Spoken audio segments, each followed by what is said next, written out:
ये आपका यूरोप, ये अपना इंडिया। यूरोप में एक, पूरे यूरोप की उन दिनों राजधानी हुआ करती रोम। राजधानी कौन सी? इसलिए यूरोप का साम्राज्य जो था वो कहलाता रोमन। यूरोप का साम्राज्य क्या कहलाता? रोमन एम्पायर था। पूरा साम्राज्य एक था, बड़ा शक्तिशाली साम्राज्य था। उस समय ये लोग पानी के रास्ते अपने साउथ इंडिया आते। कहां पर आते?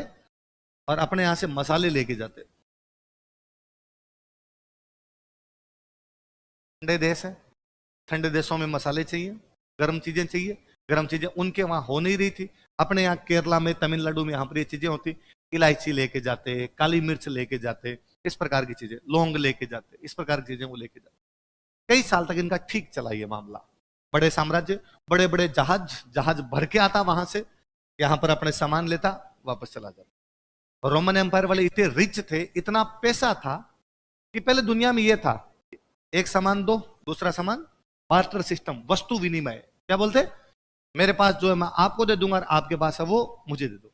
तो अपने से लेके जाते, काली मिर्च लेके जाते, लौंग लेके जाते, इलायची लेके जाते। तो वो कहते यूरोपियंस कि भाई ठीक है, तुम हमें काली मिर्च दे दो और बदले में हमसे कांच की गिलास ले लो।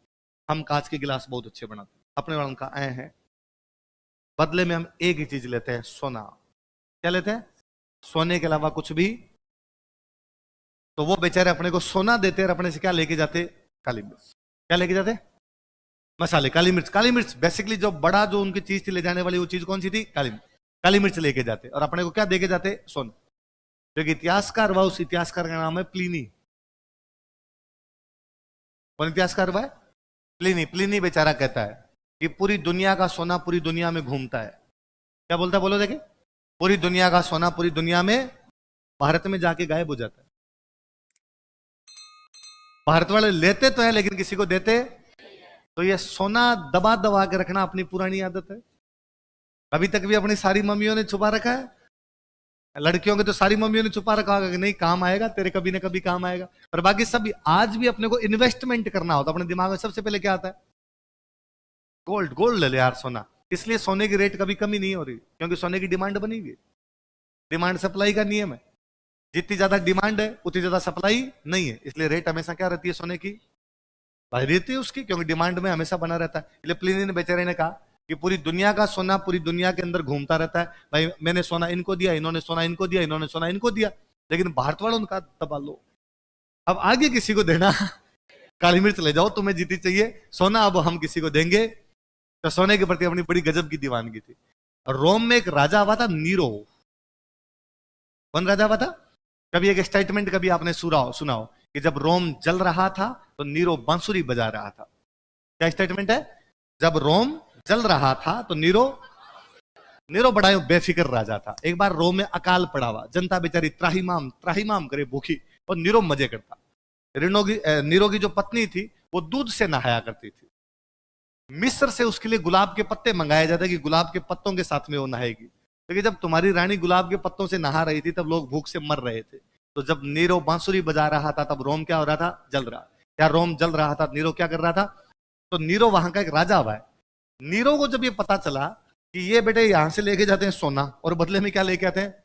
एक सोने से भरा हुआ जहाज केरला आता, एक सोने से भरा हुआ जहाज अपने कोई कर्नाटका तमिलनाडु आता, और यहां से बदले में सोना उतारता और बदले में क्या लेके जाता?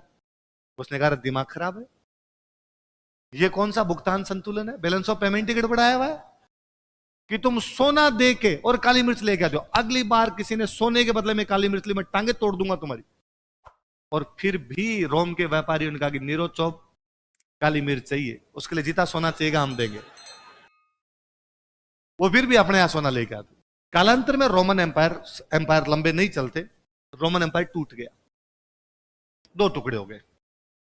ईस्टर्न रोमन एम्पायर, पूर्वी रोमन साम्राज्य, और पश्चिमी।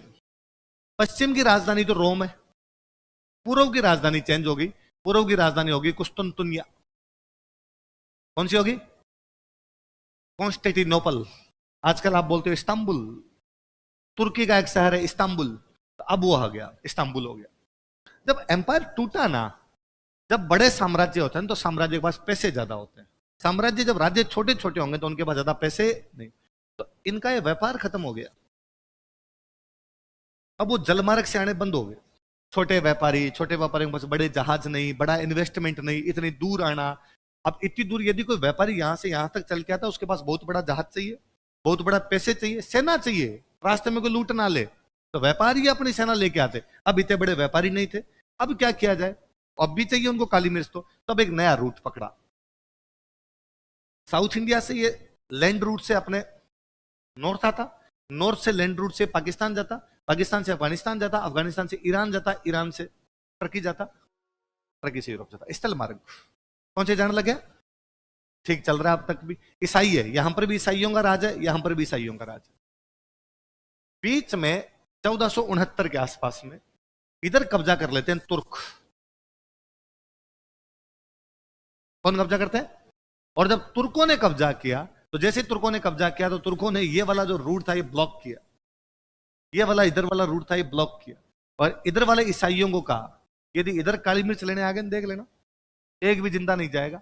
इसलिए वो जो स्थल मार्ग से अपनी काली मिर्च इधर जा रही थी, वो जानी क्या हो गई, पूरी काली मिर्च जानी बंद हो गई। यूरोप में काली मिर्च की भयंकर डिमांड, पर क्या करो, तुर्कों ने रूट ही ब्लॉक कर दिया। भाई कोई रास्ते में नहीं जाने देगा तो बिना काली मिर्च के रहना पड़ेगा आपको। एक दिन स्पेन में, स्पेन की बात है, स्पेन में एक लड़का आमलेट खा रहा है, अपनी मां को कहता है कितना फीका आमलेट बना के लाई है, खाया ही नहीं जाता, उल्टियां होती है इस आमलेट को देख के तुम्हारे। और मां ने उसको वापस डायलॉग दिया, इतने ज्यादा स्पाइसी खाना ना तो इंडिया ढूंढ ले। क्या ढूंढ ले, इतने स्पाइसी मसाले खाने ना तेरे को आमलेट के अंदर, तो इंडिया जा। उस लड़के को बात यहां लगी जाके, उसने कहा अब अपनी जिंदगी का एक को मकसद है, क्या ढूंढना है। उन दिनों स्पेन में एक रानी हुआ करती, उस रानी का नाम था इसाबेला। रानी का नाम क्या था, और इसाबेला ने घोषणा कर रखी थी कि जो कोई इंडिया जाएगा उसको मैं जहाज दूंगी, उसको मैं रुपए दूंगी, बस इंडिया जाए और वहां से काली मिर्च लेके आए। वो लड़का गया, उसने जाके इसाबेला को, हर हाइनेस मैं इंडिया जाने के लिए तैयार हूं, मुझे जहाज दिया जाए, मुझे पैसे दिए जाए। इसाबेला ने कहा राजकोष से धन दिया जाए, जहाज दिया जाए, जाओ विजय भाव तुम इंडिया ढूंढो और इंडिया से क्या लेके आओ, काली मिर्च। वो लड़का केवल इतना जानता था कि इंडिया के लोग काले हैं। इंडिया के लोग कैसे हैं, वो जहाज में चढ़ा, अब समुद्र में जहाज चलता जा रहा, चलता जा रहा, चलता जा रहा, चलता जा रहा है, अचानक एक बंदरगाह पे काले काले लोग दिखाई दिए। उसने कहा यस इंडिया आ गया, इंडिया आ गया। वो जो लोग थे उन लोगों ने कहा मैं है भाई साहब, तुम वेस्ट में आ गए हो। कहां पर आ गए हो, तुम्हें ईस्ट में जाना था, इंडिया उधर है, तुम गलत ट्रैक पे आ गए हो। उसने कहा ठीक, अब जहां पहुंचे वही ठीक है। इसलिए उसने इस जगह का नाम दिया वेस्ट इंडीज। क्या नाम दिया, इंडिया ढूंढते ढूंढते वो बंदा अमेरिका ढूंढ गया। क्या ढूंढ गया, खोजने क्या निकला था, क्या खोज गया, वो कोलंबस था। वो कौन था, आमलेट के चक्कर में अमेरिका की खोज हो गई उधर। और वो उधर वालों को उसने कहा जो भी है वेस्ट में आ गया, पर तुम भी इंडिया ही हो यार, तो मेरे लिए तो तुम भी इंडिया ही हो। इसलिए उसने उसका नाम ही दे दिया वेस्ट इंडिया। क्या नाम दे दिया, इसलिए आज भी उसको हम क्या बोलते हैं। मुझे कई बार लगता है कि यार कोलंबस यदि मुझे कभी मिलता तो मैं उससे पूछता कि कोलंबस मान लिया कि काले काले लोग हैं, पर इतने भी नहीं थे यार, हमारे में उनमें अंतर है यार। और रंग को यदि तू मान भी रहा है समानता का आधार, तो होठ तो चेक करता है, बालों की डिजाइन तो चेक करता है। तुलना थोड़ा तो ढंग से करना चाहिए था।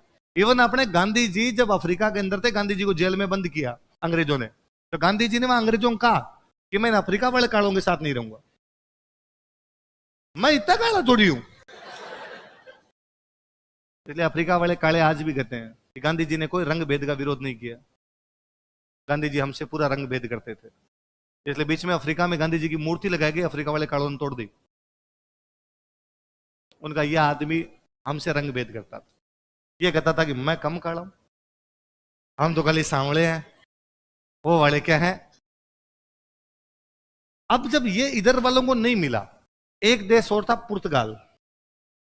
कौन सा देश है, पुर्तगाल में एक राजा है हेनरी। पुर्तगाल का राजा कौन है, और हेनरी ने भी घोषणा कर रखी है जो कोई इंडिया ढूंढेगा उसको इनाम दूंगा। इधर बीच में एक महाद्वीप और पड़ गया आपका अफ्रीका। कौन सा महाद्वीप? अफ्रीका में नीचे वाला जो समुद्र है ना, इधर वाला, इसमें तूफान बहुत भयंकर आते, इसलिए यूरोप वाले जब भी आते हैं तो ऊपर ऊपर आगे चले जाते, कभी भी नीचे नहीं जाते। और नीचे वाले को बोलते थे कि स्ट्रॉम सी है, स्ट्रॉम आते हैं जिस सी के अंदर, इसमें तूफान आते हैं, इसलिए इधर जाएंगे नहीं। एक दिन एक पुर्तगाल का यात्री नीचे उतर गया, वो यहां तक पहुंच गया। किसी भी महाद्वीप के अंदर जो सबसे नीचे वाली टिप होती है ना, इसको बोलते हैं कैप। क्या बोलते हैं? तो वो कैप ऑफ स्ट्रॉम, तूफानों की जो कैप थी, उस कैप पर पहुंच गया। जब वो यहां इस कैप पर पहुंचा ना, तो उसको एक जहाज मिला, जिस जहाज का जो कैप्टन था वो आवाज लगा रहा था, इंडिया इंडिया इंडिया, 10 रुपए 10 रुपए 10 रुपए। उस पुर्तगाली ने जाके पूछा, भाई साहब तुम कौन? मैं इंडिया से। कहां से आए? उसने गुजरात। तुम इंडिया से यहां आते? उसने कहा रेगुलर। तुम मुझे इंडिया ले जा सकते हो कि कभी भी? श्योर तुम इंडिया का? अरे मैं इंडिया का हूं। वो बेचारा पुर्तगाली वापस भागा यहां से। उसने पुर्तगाल जाके बताया कि मैंने इंडिया तो नहीं ढूंढा, पर मैंने वो कैप ढूंढी है जहां से इंडिया जा सकते हो, क्योंकि वहां कई इंडियन आते हैं। वो जो पुर्तगाली था उसका नाम था बार्टोलोम्यू डियाज। क्या नाम था पुर्तगाली का? बार्टोलोम्यू डियाज। राजा ने कहा कि वो कैप कौन सी है? कहा वही कैप जहां तूफान ज्यादा आते हैं, वो कैप ऑफ स्ट्रॉम है। राजा ने कहा नहीं, वो कैप वो है जहां से हमें इंडिया जाने की आशा नजर आई है। आज के बाद उस कैप का नाम है कैप ऑफ गुड होप। क्या नाम है? इसलिए अफ्रीका में सबसे नीचे वाली जो टिप है उसको बोलते हैं कैप ऑफ गुड होप, क्योंकि उनको गुड होप नजर आई, इंडिया जाने की आशाएं नजर आई। उस कैप पर बाद में उन्होंने टाउन बसाया, इसलिए नाम है कैप टाउन। क्या नाम है शहर का? उस कैप पर टाउन बसाया गया, इसलिए उसका नाम ही क्या रखा गया? उसने जाके, ये 1487 की बात है, और उसने जाकर इंडिया जाने का उधर से। अब दिक्कत यह है कि कौन जाए? पहले तो इस तूफान में कौन पहुंचे, और तूफान में पहुंच जाए तो बाद में इंडिया कौन जाए उनके साथ में? इधर वाला ये पूरा रास्ता लेते हुए यहां इंडिया कौन पहुंचे? एक दिन राजा फिर अपने पसोपेश में, एक दिन राजा अपने महल में घुस रहा है। घुसते हुए राजा ने एक गार्ड को देख के कहा कि जेंटलमैन, तुमको पहले कभी नहीं देखा, आज पहली बार मैं देख रहा हूं। मुझे सल्यूट मारा। उसने कहा जी सर, पहले मेरे पिता इस गार्ड की नौकरी करते थे, पिता रिटायरमेंट हो गए हैं, इसलिए राज्य ने पिता की जगह मुझे नौकरी पे रखा है। मुझे आते हुए कुछ ही दिन हुए, इसलिए आपकी नजर नहीं पड़ी।